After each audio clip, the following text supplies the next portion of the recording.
Welcome back. The inauguration of a Sharia court in Oyo town, initially set for January 11th, 2025, has been suspended indefinitely. The decision comes after widespread criticism and intervention by Governor Seyi Makinde, who emphasized the importance of upholding the law and ensuring that any structure aligns with the state's legal system. But for me, near your states, our laws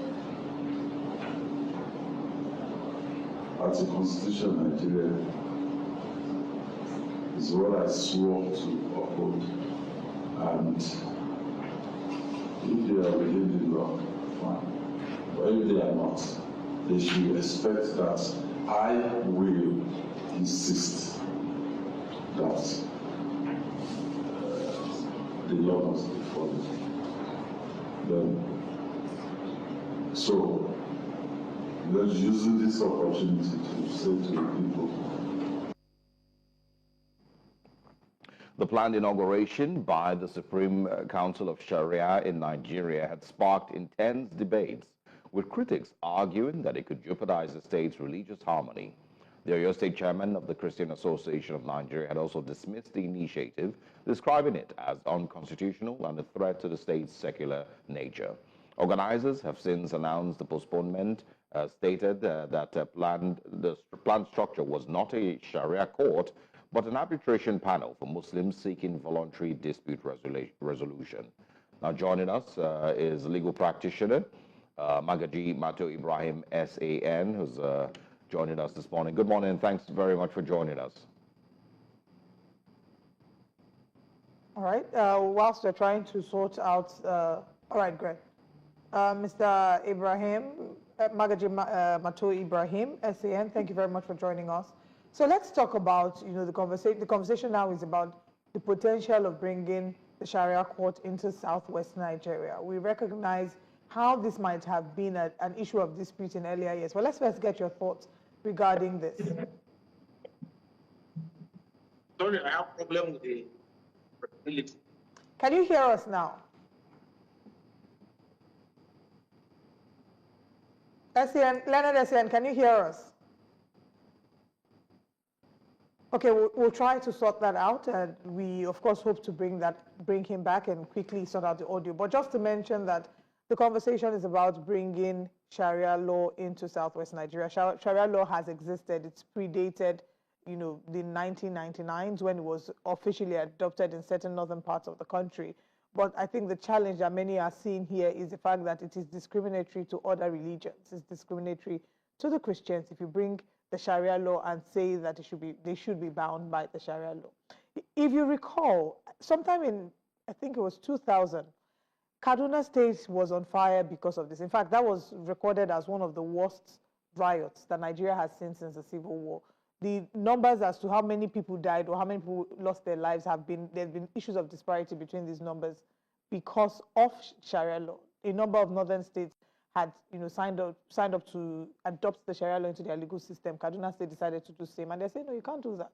There are Christians here, and the killings lasted. Sharia, there were 2 phases of killings, sometime in February, I believe, and another time in March. But what we're saying at the end of the day is Nigeria is a secular state, and every religion should be given equal opportunity. I'm talking Christians, Muslims, traditional worshippers. They should all be given equal opportunity to practice their religion, but not have their religion infringed upon. And that's some of the arguments that we've seen a number of people share on social media. But let's have our guest join us. We have legal practitioner Towo Oseruoja, who's joining us, and we have Leonard SAN, Magaji Mato Ibrahim, joining us as well. Gentlemen, good morning, and thank you very much for joining us. Good to have you. Good to have me here. All right. I think I'll begin with the Leonard SAN as to your thoughts regarding the possibility of making the Sharia law, bringing the Sharia law into southwest Nigeria. What are your thoughts on that?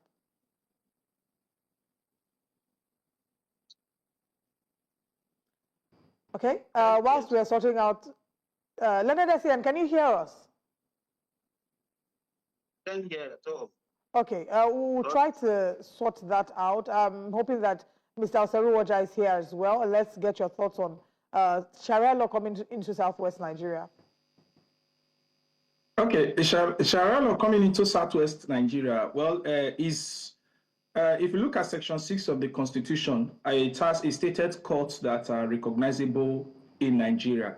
And any other courts that can be made recognizable is as a result of the act or the law of the State House of Assembly. It's not an issue of individual, but it's an issue of law. Do the Oyo State, for example, now, or the State House of Assembly in Oyo State, sorry, the House of Assembly in the Southwest and in the Western Nigeria, did they bring a law for the creation of Sharia courts in those states? If the answer is no, then any person or individual who tend to institute such and who tend to bring up such an institution goes contrary to any new law. Goes contrary to any new law. So it must be an act, or not even an act in these circumstances, a law from the State House of Assembly, and it must pass through the process of lawmaking. So it's not something an individual or group of individuals can come up with. Yeah, but I mean, first of all, I think you should probably also speak on the argument. They're saying that it's not a Sharia court, but an arbitration panel for Muslims seeking voluntary dispute resolution. What is the difference here? Well, the issue is that anything that has to do with adjudication or reconciliation or anything that has to do with dispute settlement between an individual must be done in line with laid down laws. They understand? And when they said it's not a Sharia court, it's for arbitration or whatever it is, the question is that under which law are they bringing it to? We are not underestimating peer groups coming together for the purpose of resolving issue within themselves.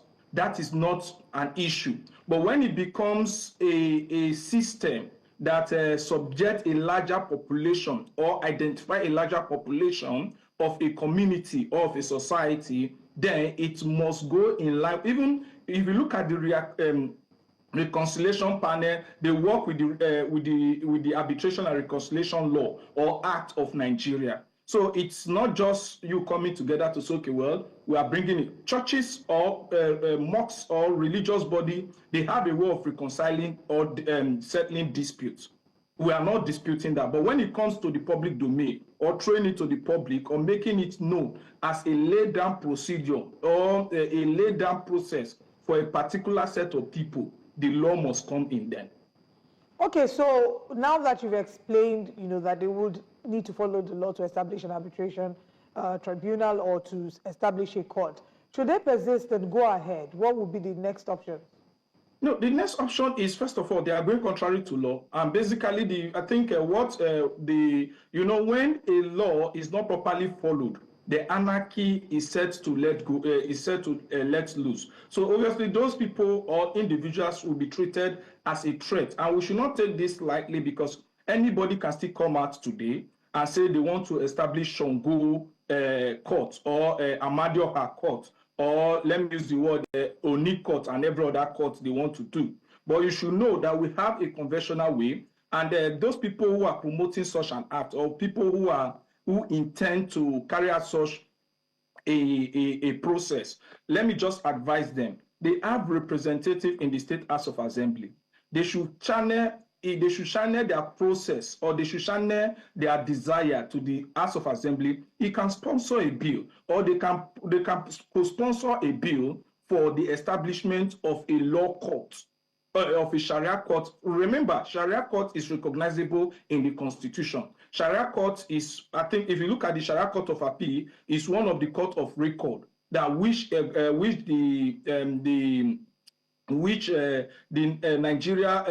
National Judicial Council regulate also, and appointment of those people are followed by what laid down laws in those states, be monitored, and also be made. The process is made by the National Judicial Commission. So they should follow those process, follow the law, make it an establishment, and those things takes time.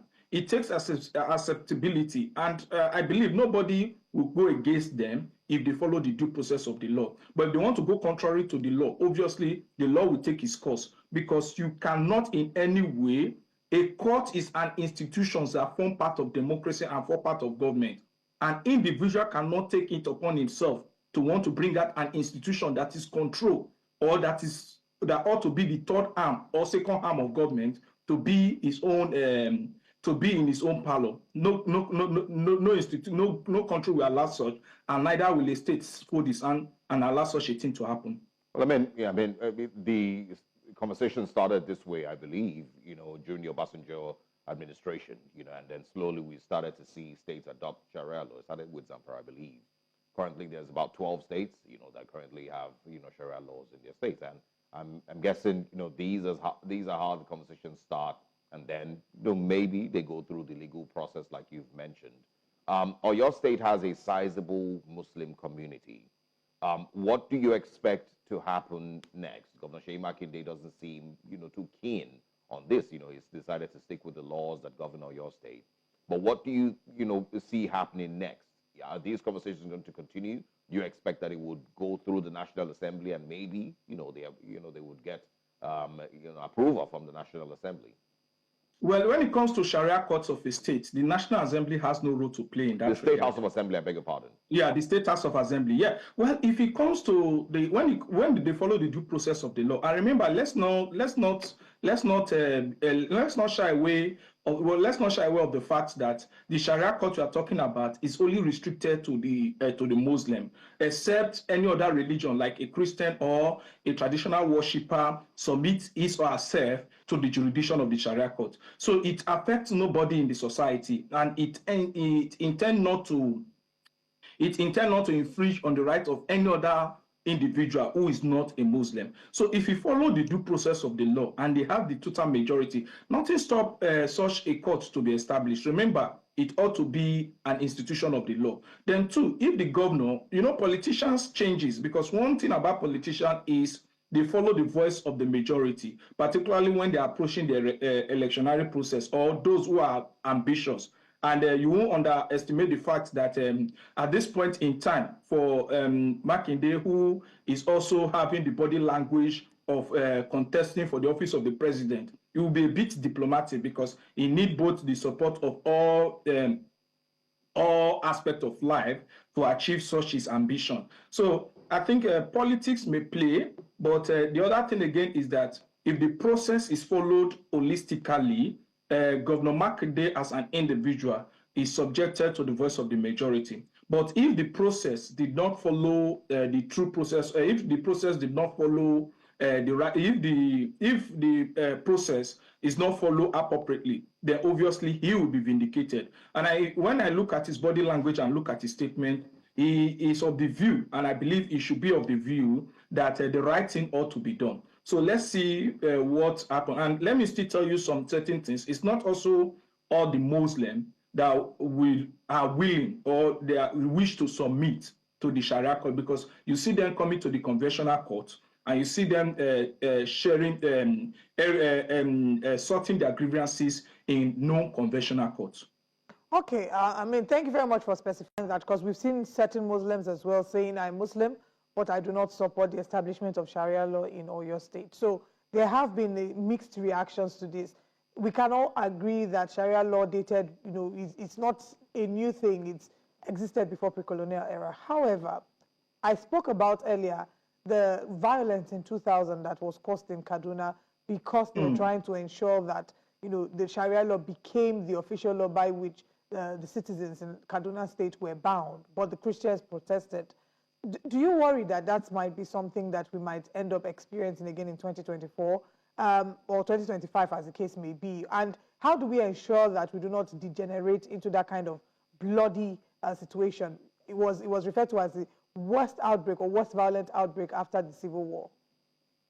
Well, one thing I'll tell you for, if you want to cheat Africa, and particularly if you want to cheat Nigeria, you just bring in religion. And religion has a way of taking away our cognitive, taking away our reasoning states, and putting us into a state of, how will I put it now, a state whereby people tend to question our thinking capacity.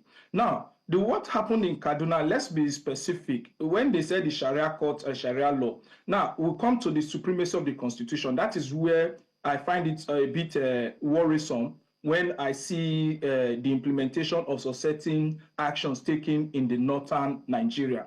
But the question is, who has the guts to question or to challenge, just like what some people can still do, to challenge the process? Now, the one thing we should understand is that if you look at it, behind Christian and Muslim, we should also understand that there are other religions that ought to be recognized, that ought to be taken away. But these two religions has taken dominant role and dominant factor in affairs of Nigeria activities.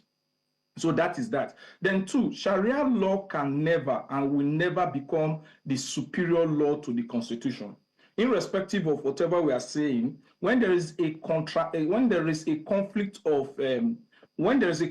between what the Sharia law is saying and what the constitution is saying, or where there is a conflict between English law and the Sharia law, to some extent, the Sharia law is seen as the equitable aspect of it, as the equitable aspect of the English law supersedes the Sharia law. A good example is it could be said that a Muslim who decides to write his will, obviously, when such a will is presented, to some extent of my legal knowledge and jurisprudence, the will supersede the religious, the Sharia laid down procedures of will. So that is that. Then two, in Oyo State, let's look at it from this perspective. Before Christianity and Muslim, we have our own religion. We have the traditional religion. So if they said it's going to be, they are not saying it's going to be the supernatural law. I believe the Oyo people are more educated than that. It's only a law that governs the Muslim within that particular state. That is one. Then two, when such a law contravenes the general law or contravenes the constitution or contravenes an express provision of the law, the Sharia law will come to that extent bow down. And I'll tell you for free that they've had reasons whereby decisions made at the Sharia court or the Sharia court of appeal are decided otherwise at the court of appeal, the conventional court of appeal. So when it goes to the Sharia court, there are process it follows, and it still boils down to the conventional court, where the conventional court will look at it holistically and implement the superior law or the law that comes to this extent. And life is changing, things are changing. And I think with time, Nigeria as a country we overgrow this religious seriousness over humanity. I don't know that is, I don't know if that's something to have a lot of faith in, because if in 2024 we're still having these type of conversations, it means that we're not. Let me ship in something.